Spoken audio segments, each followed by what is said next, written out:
Zdravo svima i dobrodošli u Samrinu kuhinju.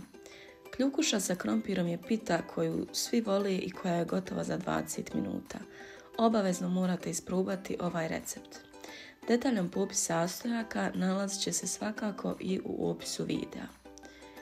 Prvo što je potrebno jeste da ogulimo oko pola kilograma krompira te da ga nasjeckamo nasitno.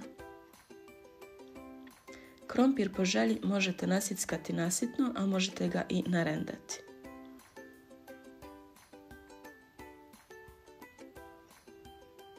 Nakon što smo krompir nasjeckali, u to dodajemo jedno jaje.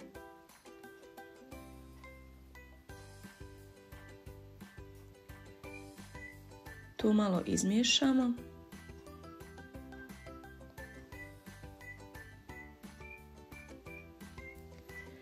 Zatim dodajemo otprilike 200 ml mlijeka.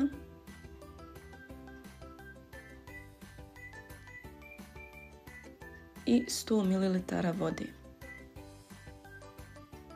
Opet to također malo izmiješamo.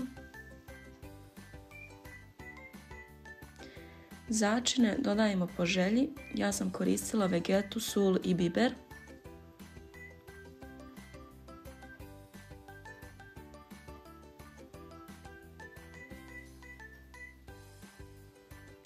I na kraju dodajemo brašno.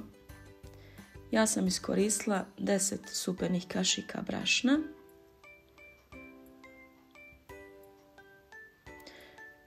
Ovo su otprilike mjere koje sam ja iskoristila, ali vjerujte da ne možete pogriješiti, tako da ukoliko stavite malo manje ili malo više, nećete ništa pogriješiti.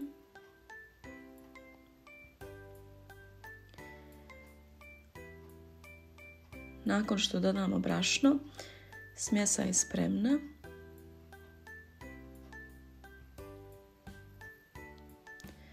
Nauljimo tepsiju. Ja sam koristila tepsiju promjera 34 cm.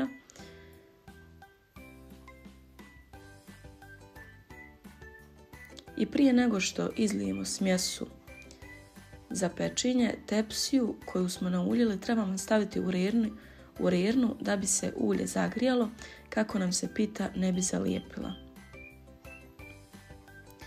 Nakon što se tepsija zagrijala, dodajemo smjesu.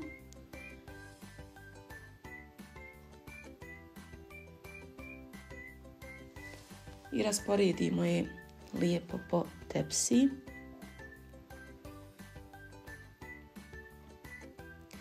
Rernu smo zagrijali na maksimalnu temperaturu. I pita može ići na pečenje. Pita se peče otprilike od 15 do 20 minuta, kao što sam već rekla, na maksimalnoj temperaturi.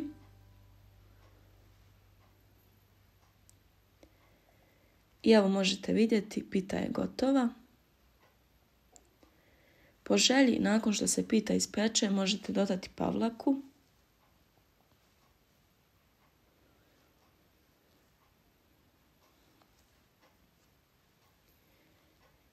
I to je to. Obavezno probajte ovaj recept, pišite mi vaše utiske u komentarima. Hvala vam što ste gledali moj video, pretplatite se na moj kanal i do sljedećeg puta, prijatno!